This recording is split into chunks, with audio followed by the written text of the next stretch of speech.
Today we're going to work on Simplicity 4719 View F, which is this top right here.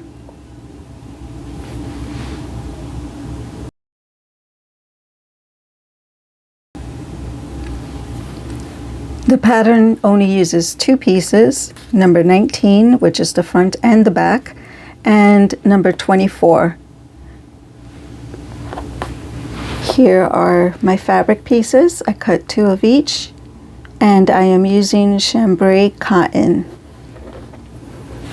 I have already cut my notches into my fabric and prepared it. To start with our pattern, the first thing I'm going to do is I'm going to cut off the seam allowance and then mark that same seam allowance on my fabric. I'm going to cut this part here, which is going to be the neckline, and this part here, which is for the arms.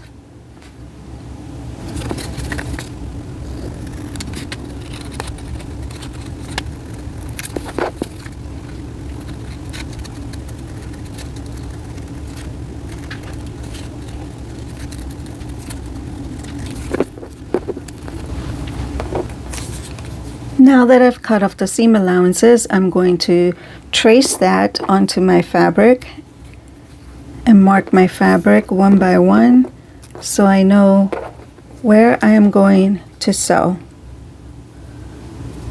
So I'm just matching up the bottom and the sides of the fabric to the pattern piece, and I'm going to mark it with a fabric marker.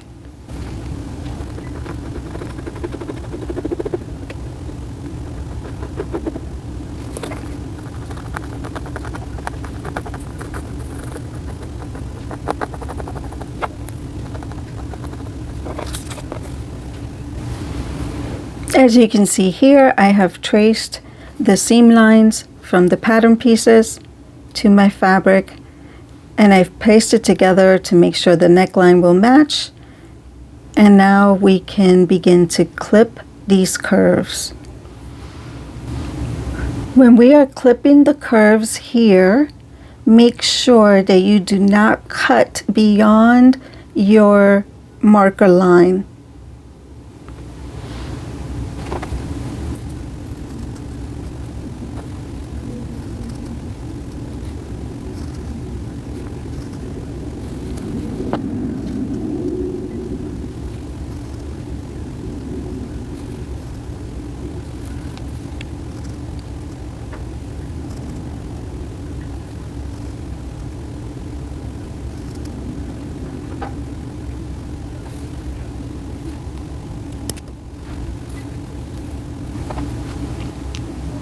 Now that we've clipped our curves and the seam allowances, we are going to press them over.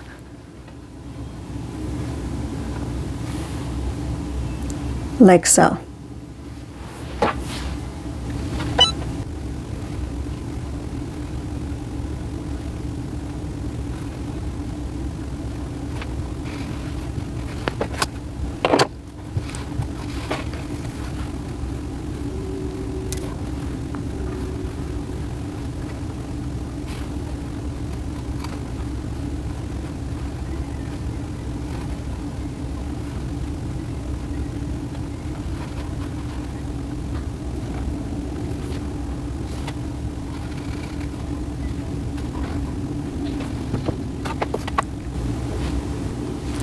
To help sew these seams, I'm going to dab a bit of glue underneath the cut seam lines before I sew my hems.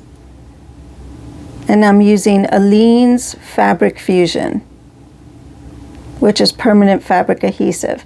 And the reason why I'm using this is because for this pattern, we don't have a lining for the top.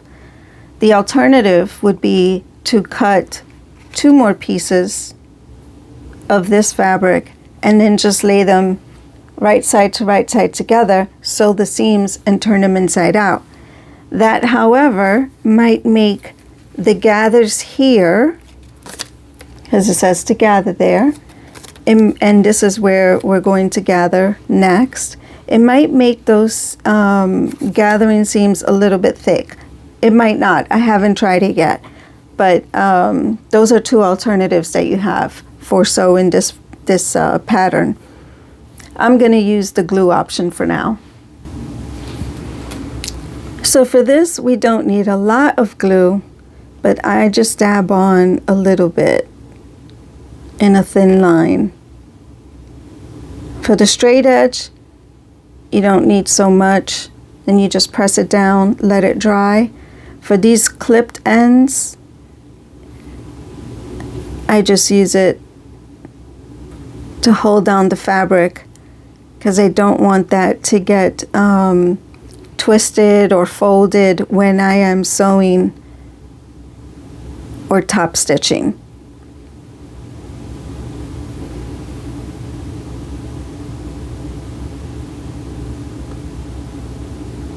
So I just put a little dab of it and then hold it down. And I will do that to the other clip seams.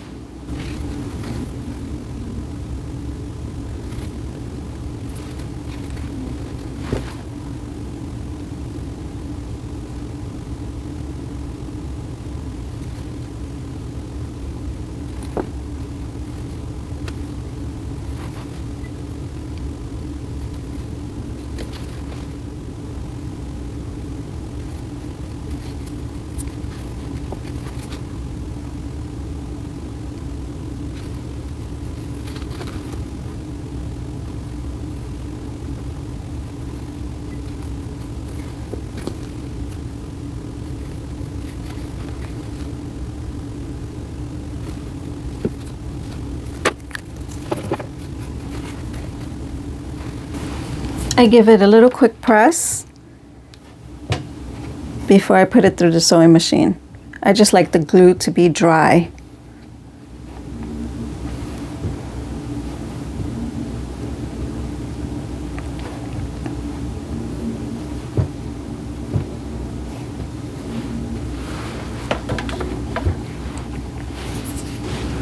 When top stitching, I suggest you take your time. Take it a little slow. You might even want to decrease your stitch length. Normally my stitch length is at 2.5 and here I have it at 1.8. And that just makes it easier to keep it closer to that curve.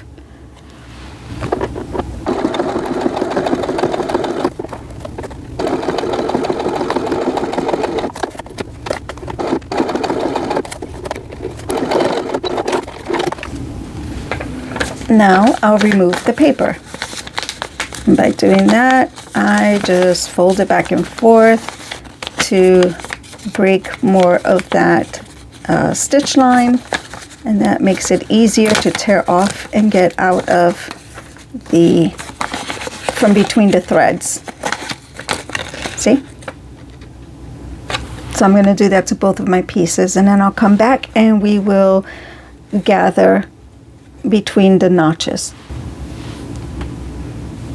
I've trimmed away all of the threads after top stitching. And now what I'm going to do is I'm going to mark where my gathers will begin and end. I've already clipped it. Let me turn this over.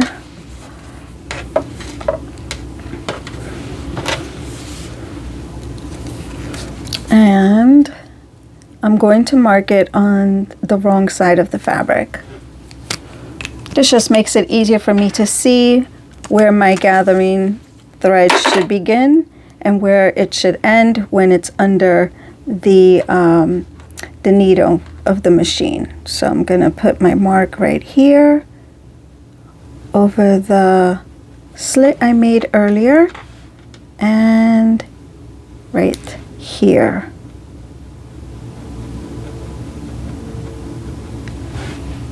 I'll do that to this side as well.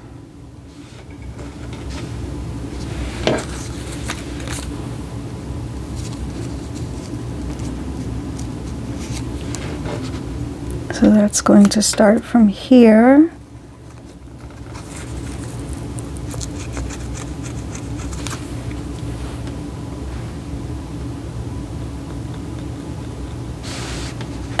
end here.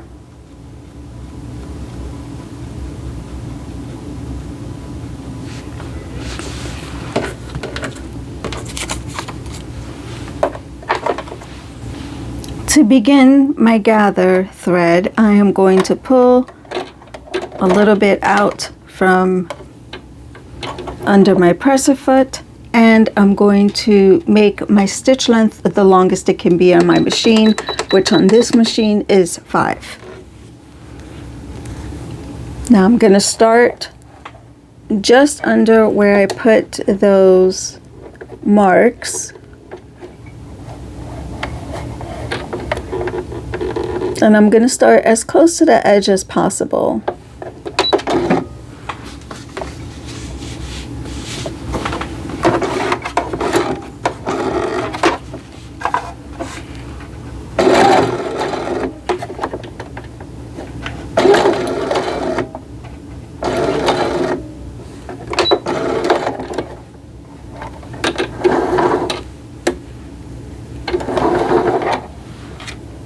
Pull out a long thread and begin your next row of gathering threads.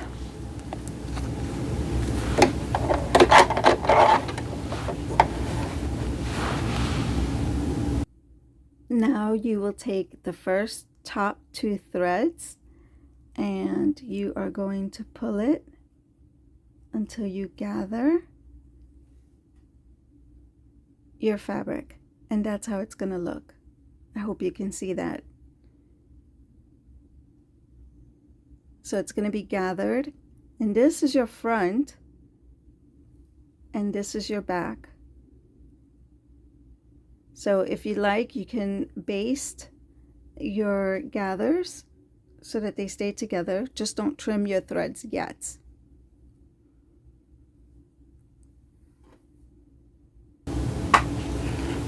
Now what I did was I put the back and the front together, right sides of the fabric together, and I'm going to sew this seam at 1/4 of an inch.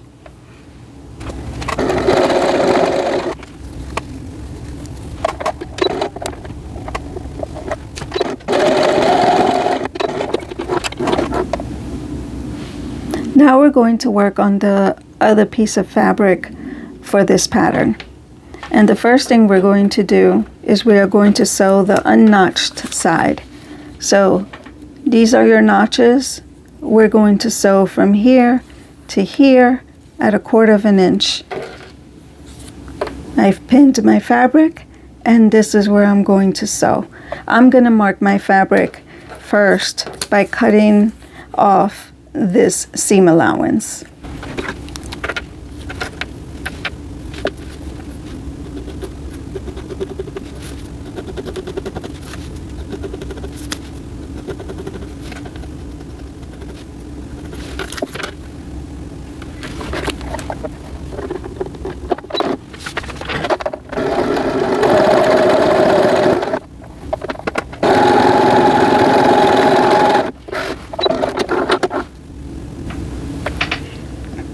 I'm going to add some clips to the curves here, and then I will trim my seam allowance a little bit.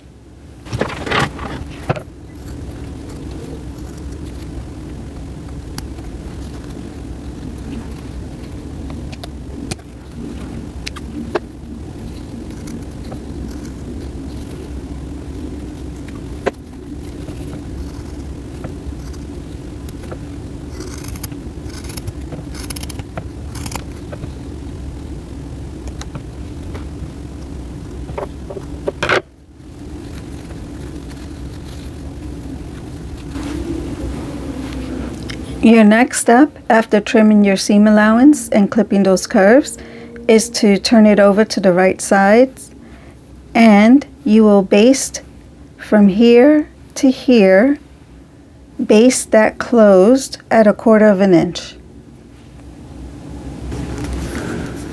Now let's go back to our pattern piece for a second. These small circles are going to correspond to your side seam.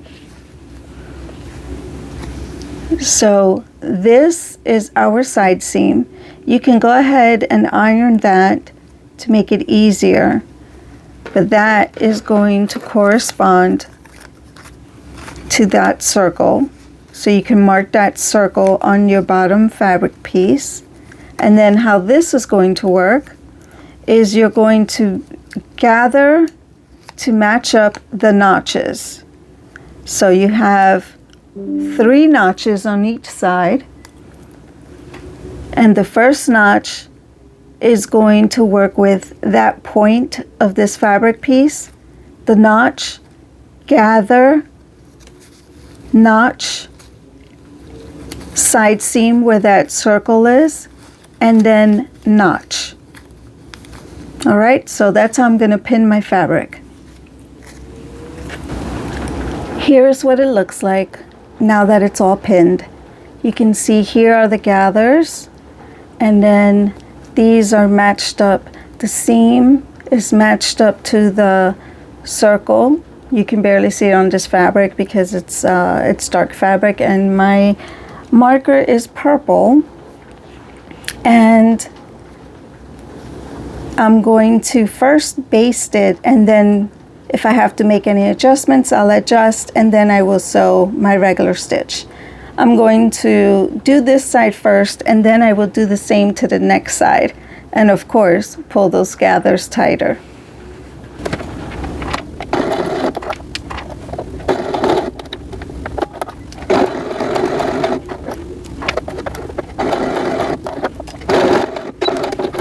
Now, I basted that together.